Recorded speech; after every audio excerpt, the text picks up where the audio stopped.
Settle back once more, and let your mind drift to the far north, to a land of snow-covered hills, dark forests, and seas that stretch without end. Tonight, we continue wandering through the haunting side of Viking imagination, exploring more of the strange and unsettling stories that were told in long halls when the nights were long and the fire burned low. These were not only tales meant to frighten, but stories that explained, that warned, that gave shape to the mysteries of life. We will move slowly, step by step, through them, letting the details linger, allowing the past to unfold softly, like the curling smoke of a hearth fire rising into the rafters and fading away.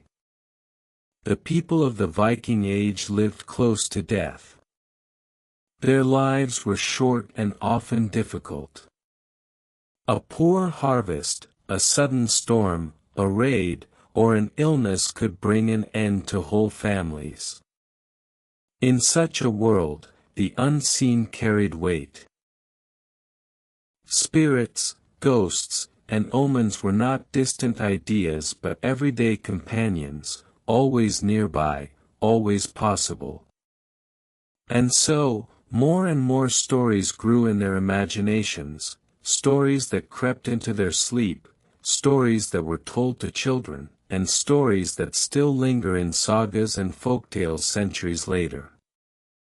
There is a story told of a restless spirit named Rlfr, a man who in life was greedy, violent, and filled with anger.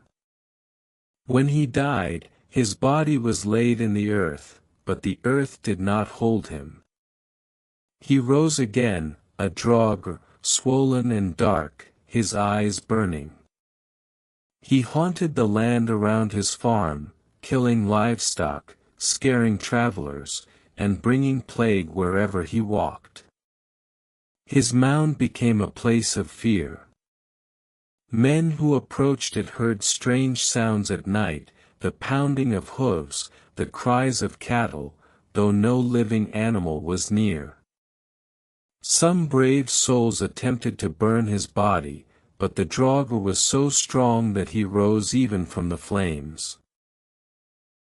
Only after great effort was he finally destroyed, his body cut apart and the remains scattered.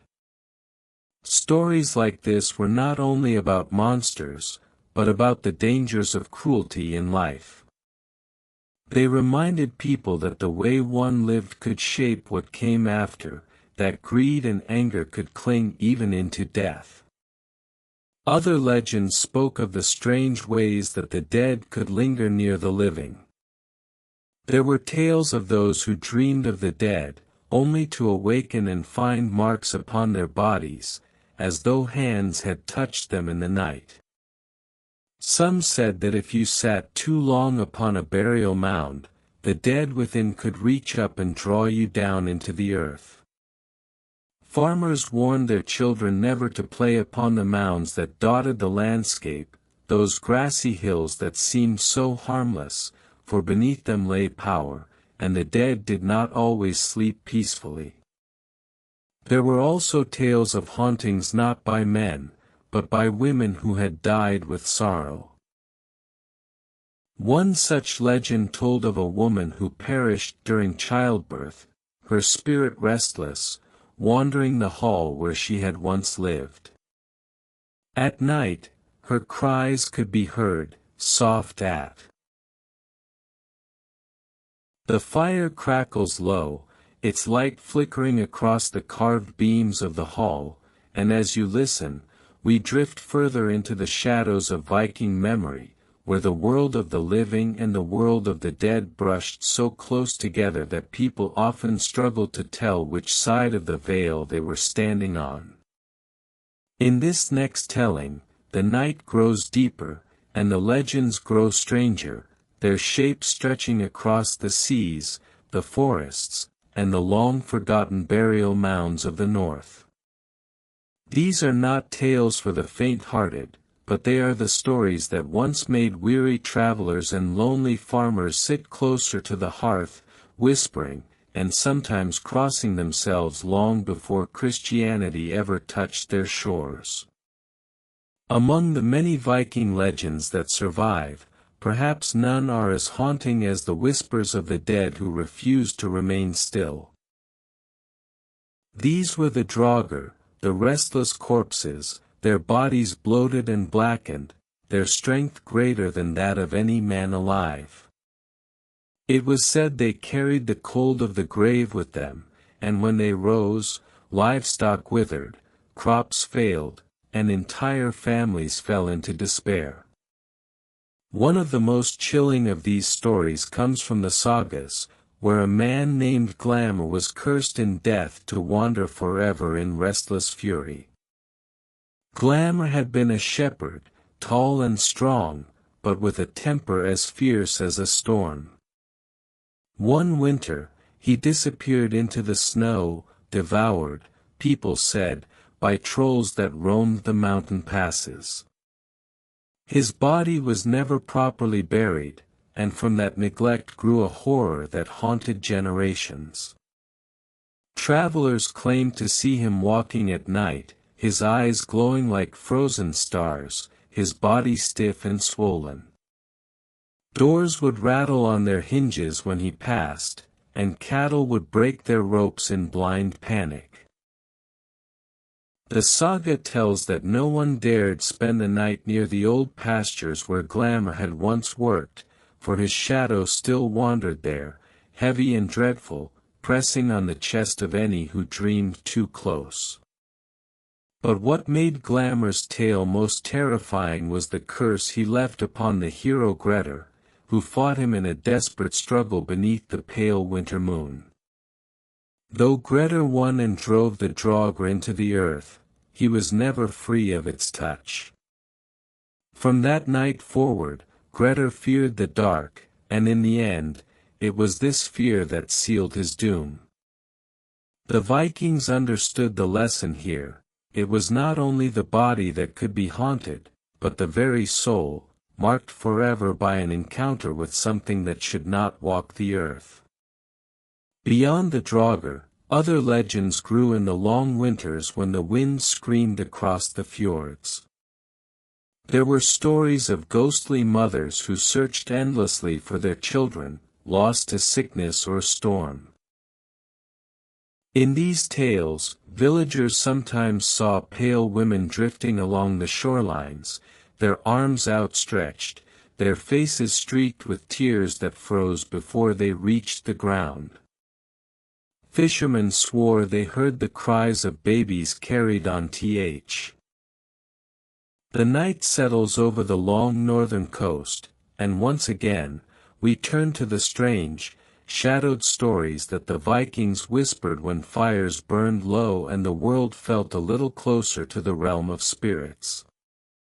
You might close your eyes as I speak, letting the gentle flow of words drift like the tide, as we step deeper into the haunting sagas that have been carried across centuries. There is no hurry here, only the slow unfolding of memory, the kind of storytelling that was made for dark nights and endless winters.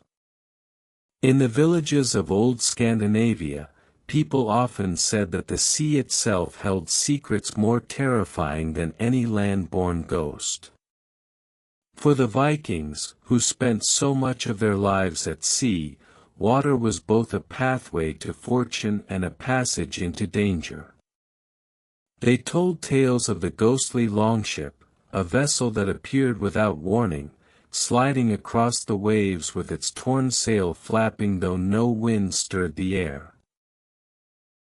Those who glimpsed it swore they saw rowers sitting stiffly at their benches, their skeletal hands pulling on oars with perfect rhythm, their eyes burning with an unnatural light. It was said that such a ship would appear to sailors just before a storm, as if to remind them that death was already waiting upon the sea. The haunting image of that ghost crew lingered in many sagas. Some claim that these were men lost in earlier raids, condemned to sail forever, never reaching shore. Others thought the ship belonged to Ran, the sea goddess who pulled drowned sailors into her cold net, keeping them as her eternal guests beneath the waves. And still others believed it was not a warning at all but a lure, a phantom ship meant to draw living sailors off course, so that they too would join the silent rowing. The ocean can be cruel, and when you listen to the distant sound of waves, you might understand why the Vikings imagined that some ships never returned, not because of storms alone, but because of something darker guiding their course. It was not only the sea that gave rise to hauntings. The forests, so endless and quiet, seemed alive with their own uneasy presence. In the sagas, men spoke of riding through pine and birch at dusk, when the sun had just slipped below the horizon and the air turned heavy with mist. Sometimes, from the corner of the eye, a rider appeared, a tall figure upon a dark horse, cloaked in shadow. At first, it looked like any warrior, but those who dared glance too closely realized the rider's head was missing, his shoulders carrying nothing but emptiness. Yet still he rode, axe in hand, the horse's hooves making no sound upon the earth. This headless rider was said to follow travelers until they reached the edge of the wood. If they looked back, he vanished. If they did not, they might arrive home only to find themselves struck by strange illness, as though a curse had been laid upon them. The forests gave and took life, and in their depths, legends said the boundary between the living and the dead w. The fire has burned low, and the night outside stretches wide, quiet, and patient, like the northern seas themselves. The air feels heavy with stories not yet told, and so, let us wander once more through the winding paths of Viking legend, where memory and nightmare blur, and the echoes of the dead linger longer than the living voices that once carried them. If you listen carefully, the sagas do not end, they flow like rivers, circling back upon themselves, offering always another shadow, another whisper, another chill beneath the skin. The people of the north lived in a world where death sat close at the hearth. Winter pressed upon their doors, hunger lay in their fields, and sickness prowled their homes as much as wolves prowled the woods. And in this closeness with hardship, there was also closeness with the unseen. It was said that when the wind howled across the fjords, it was not only the voice of the storm, but the cries of those left unburied, those who wandered, those who demanded to be heard. The Vikings carried these beliefs with them, into their ships, into their battles, into their dreams. And so their legends are heavy with presences, with beings who refuse to remain silent. Among these is the tale of the restless Earl of Orkney, whose longhouse stood by the shore, half swallowed by mist and half by sea. This earl, proud and cruel, was said to have hoarded wealth stolen not only from raids but from his own people. He denied food in famine, demanded gold in times of grief, and even in death, his hands were folded tightly over the treasure he would not release. They buried him with his hoard, sealing the mound with stone, but the villagers whispered that at night, they heard the creaking of his doors, though his hall had long since rotted into the earth. Fishermen returning late claimed to see a figure pacing the shore, tall and broad, with a gleam of gold clutched in his fist. And if one strayed too close, the sea itself seemed to rise and drag them beneath. Even now, they say, storms gather sudden and violent near those coasts, and the locals speak his name in hushed tones, as though speaking louder might draw his shadow back into the present. Another story drifts down from the icy ridges of Norway, where the mountains hold their secrets in stone and frost. This is the legend of the woman in the snow, a spirit said to wander blizzards, her cloak woven of ice, her face hidden in a hood of frost. She was once a healer, the tale goes, who saved many lives with her herbs and charms. But when envy struck her neighbors, they accused her of witchcraft, blaming her for the very storms that fed their hunger. They drove her into the mountains during a night of endless snow. There, she froze, and there she remains. Travelers claim that when the blizzard blinds them, they sometimes see her shape, pale and flickering, walking just ahead. If they follow, they vanish, found days later, buried in the drifts. Yet others whisper that if one shows. The fire has burned lower now, and the shadows lengthen across the room, stretching like fingers into the corners where the light does not quite reach. The world outside is quiet, hushed by the weight of night, and here we remain together, wandering through the dim corridors of the past, into the haunted places where the Vikings left their legends behind. Their sagas, you see, were not only filled with brave voyages, mighty battles, and glimmering treasure, they also carried with them the weight of fear, of superstition, and of stories whispered when the wind howled at the eaves and the sea roared in the fjords.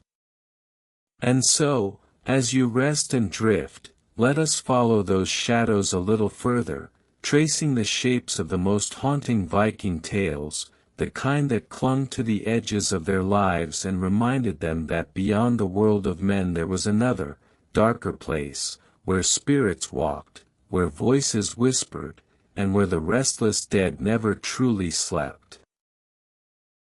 The Vikings lived close to death in ways that we can scarcely imagine today. They braved the seas in ships of oak, trusting the mercy of wind and tide. They raised their homes on cold northern soil, their nights lit only by firelight, their days filled with toil and uncertainty. They faced winters that lasted too long, where hunger gnawed and sickness spread, and they faced enemies not only from foreign shores but from their own kin. In such a world, death was never far, and so it is no wonder that their stories are filled with ghosts and restless spirits. For to them, the dead were not gone.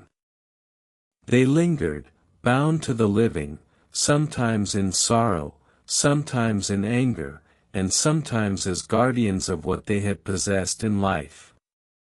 There is an old saying from the sagas that the dead are never truly silent. They remain in the earth, in the waters, in the wind, and their voices come forth in the dark. And so the people told of the widow who walked by the fjord, forever searching for her drowned husband, her pale figure drifting through the mist as if born of it. They told of seafarers who had carried visions too heavy for the living world, who rose again after burial, whispering names of doom and foretelling deaths that had not yet come. They spoke too of Draugr, the walking corpses of mighty warriors, who refused to lie still in their graves, who rose to guard treasures and prowl the mounds in the night. These were not idle tales. They were warnings, reminders, and sometimes explanations for the misfortunes that befell a household or a village. When a man vanished at sea and his body was never found, the people said it was the widow of the fjord who had called him, her song drawing him into the deep until he too belonged to the drowned. When sickness came without warning and carried away a son or daughter, some whispered that it was the wandering seeress, standing at the foot of the bed, speaking the name in her hollow voice. And when a thief was found dead near the burial mounds, his body crew. Drift with me now, listener, into the hushed silence of the north, where the past lingers like a shadow that refuses to fade. The Viking world, though long fallen into memory, left behind echoes not only in sagas and stones, but in whispers that haunted those who came after. Tonight, we wander through those echoes, across fjords, forests, and burial mounds, listening to the legends that the Northmen once murmured by firelight when the long nights pressed close. The Norse were a people of endurance and bravery, but also of deep superstition. For every battle fought and every voyage undertaken, there was also a fear of what lay beyond the veil. The dead, in their world, were never entirely gone. Some rested peacefully, bound in their burial mounds with offerings of weapons and treasures. Others, restless, stirred in the earth, clawing back toward the realm of the living. And still others drifted in forms of mist and shadow, wandering the coasts and forests, as if searching endlessly for what was lost. There is a tale often spoken of the lonely cairns that dot the high ridges above the fjords. These cairns, piles of stone raised over fallen warriors, were meant to hold the memory of the dead, to mark their resting place, and to keep their spirits at peace. Yet the old people said that if one removed even a single stone from such a mound, the spirit of the buried would rise to reclaim it. On dark nights, travelers claimed to see figures standing among the cairns, silent and watching, cloaked not in flesh but in pale moonlight.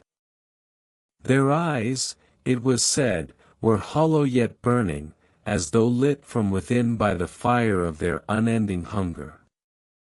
Those who dared to climb the ridges at night returned changed, speaking in voices that were not quite their own, or staring blankly into the distance as if they had glimpsed a world no living soul should see. Along the shores of Norway, there was a village that feared the sound of oars at night. The sea, of course, was the lifeblood of the Norse, carrying them to new lands and back again with treasures and stories.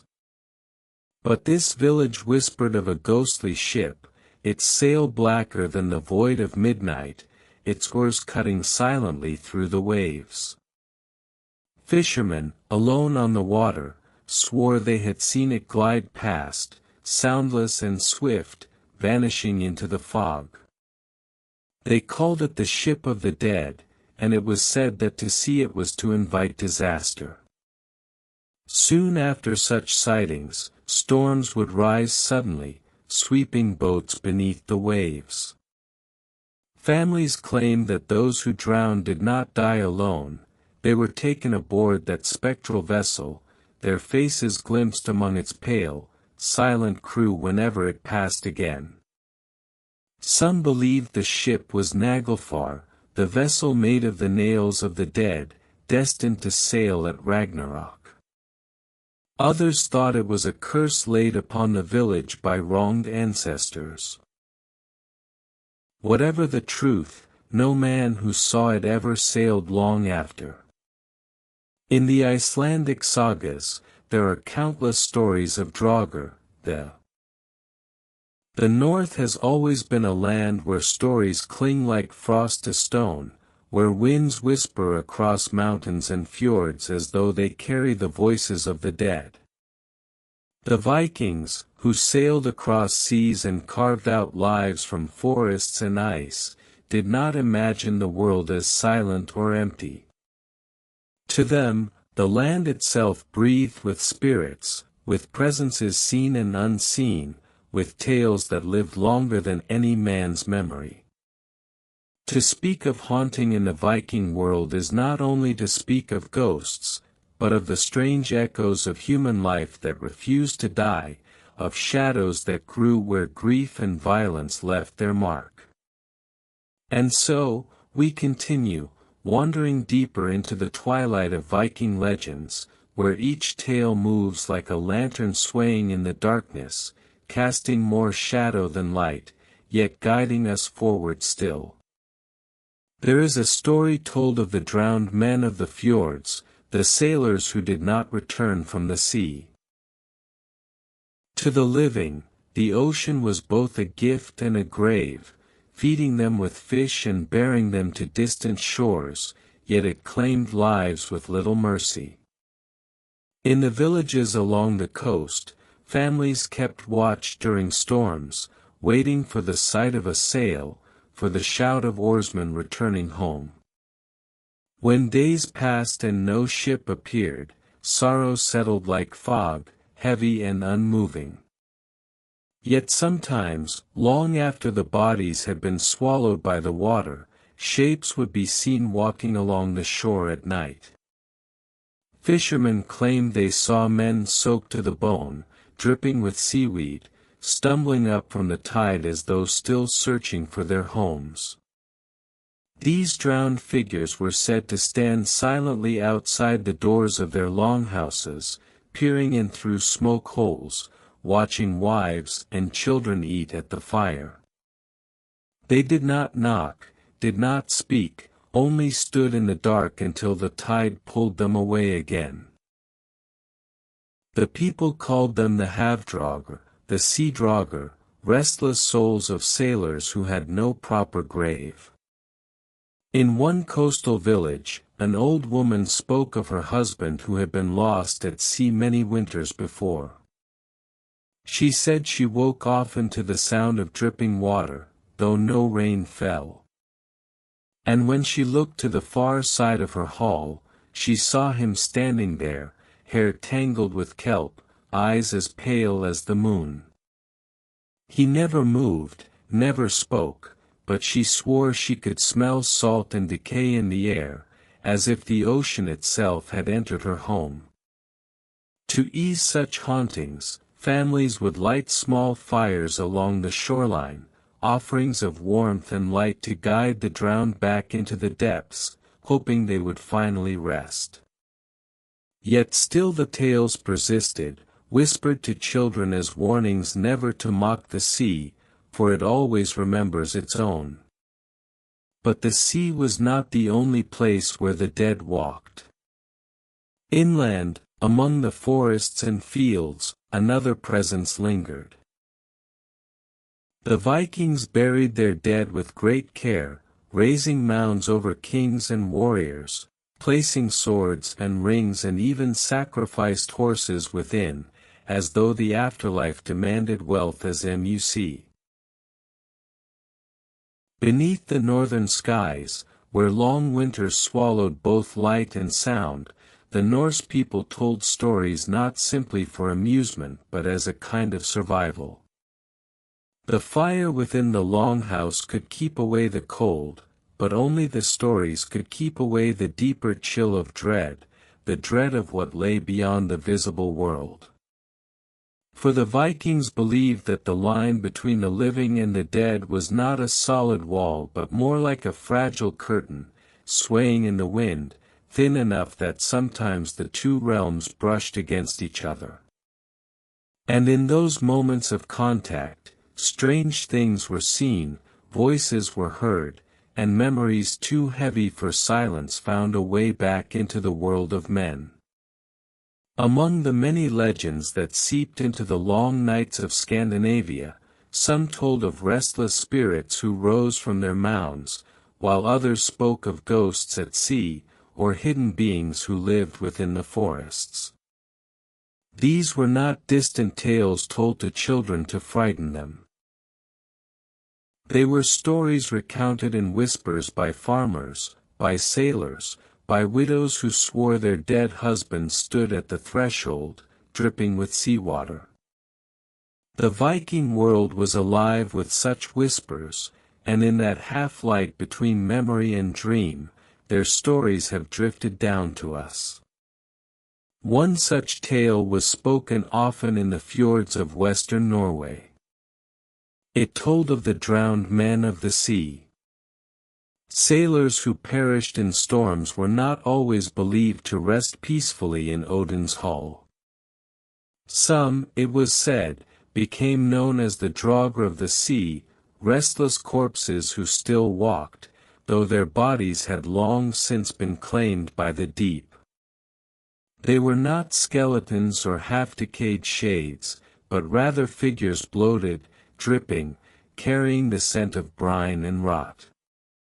They came silently to the homes of those they had loved, their eyes pale and unblinking, their mouths moving as if to speak but never uttering a word.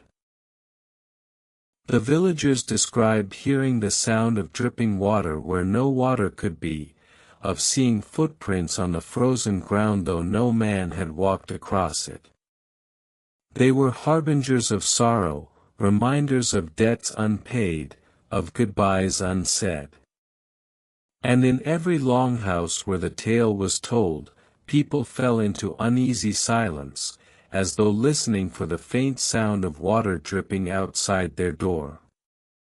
Other legends spoke of the sea in still darker tones. There was said to be a ship that no living man could sail upon, a black-sailed vessel known only as the Naglfar. It was not built of wood, but of the fingernails and toenails of the dead, collected across the ages. This ghostly ship was not said to haunt a single fjord or village, but rather to wait at the edge of the world, destined to sail at Ragnarok, carrying the army of the dead into the final battle. But some whispered that pieces of it could sometimes be glimpsed before then. A dark sail appearing through fog, the sound of oars cutting through the water though no one was aboard, a sudden wind carrying the scent of grave soil rather than salt. Fie! There is a silence that settles over the fjords in the dead of winter, a silence so complete that it feels as though the world itself has fallen asleep. The waters freeze at the edges, the forests creak beneath the weight of snow, and even the wind, so often a restless wanderer, grows weary and drifts no more. In this silence, in this emptiness of the season, the Vikings of old believed the world of the living lay close to the world of the dead. For when the night stretched long and the sun refused to climb, shadows lengthened, and the unseen crept nearer. It was in these long winters that the old tales were whispered. Around fire pits glowing faintly within longhouses, men and women leaned close to the words of storytellers, not merely to pass the endless hours of darkness, but to steady their hearts against the presence they all felt but dared not name. They knew that the dead did not rest easily. And they knew that not all who passed into the grave stayed there. There is a story told of a man named Arn, an oarsman whose fate was tied not to land, but to the sea. His life had been spent upon the longships, rowing with sweat-soaked arms through storms and calm alike, a man who gave his back to the timbered bench and his strength to the prow's cutting course. But one voyage ended not with plunder or return, but with a storm. The ship was swallowed whole, its crew dragged beneath churning waves. They say that Arn was not content to drown quietly. His spirit, so bound to the rhythm of the oar, continued its endless rowing. On moonlit nights, when the fog lay heavy on the fjord, fishermen whispered that they saw him.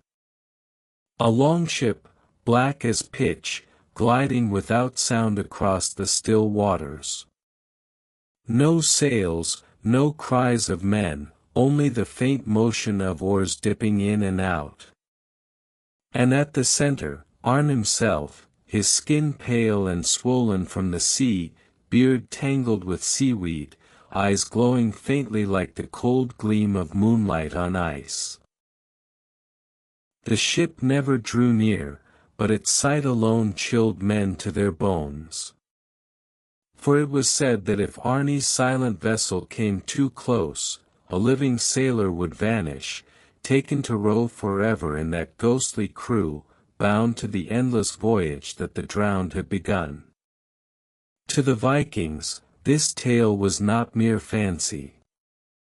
They believed the sea claimed its own, and once it did, the drowned did not release their grip.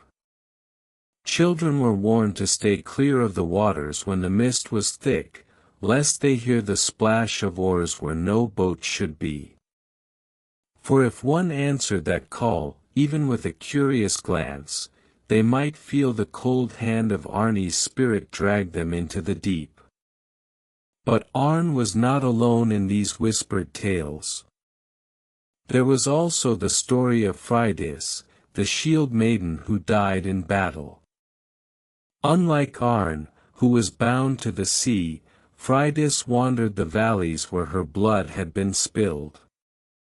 She had fought bravely, her spear shattering, her shield split, until the last blow fell.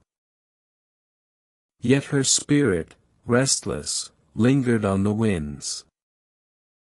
There is a silence that settles over the fjords in the dead of winter, a silence so complete that it feels as though the world itself has fallen asleep. The waters freeze at the edges, the forests creak beneath the weight of snow, and even the wind, so often a restless wanderer, grows weary and drifts no more. In this silence, in this emptiness of the season, the Vikings of old believed the world of the living lay close to the world of the dead. For when the night stretched long and the sun refused to climb, shadows lengthened, and the unseen crept nearer. It was in these long winters that the old tales were whispered. Around fire pits glowing faintly within longhouses, men and women leaned close to the words of storytellers, not merely to pass the endless hours of darkness, but to steady their hearts against the presence they all felt but dared not name. They knew that the dead did not rest easily. And they knew that not all who passed into the grave stayed there. There is a story told of a man named Arn, an oarsman whose fate was tied not to land, but to the sea.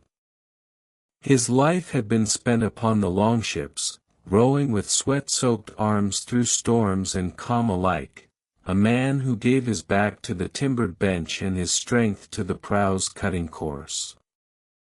But one voyage ended not with plunder or return, but with a storm. The ship was swallowed whole, its crew dragged beneath churning waves. They say that Arn was not content to drown quietly. His spirit, so bound to the rhythm of the oar, continued its endless rowing. On moonlit nights, when the fog lay heavy on the fjord, fishermen whispered that they saw him. A longship, black as pitch, gliding without sound across the still waters. No sails, no cries of men, only the faint motion of oars dipping in and out.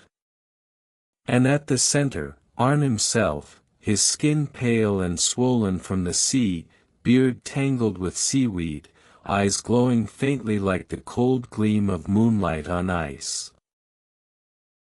The ship never drew near, but its sight alone chilled men to their bones.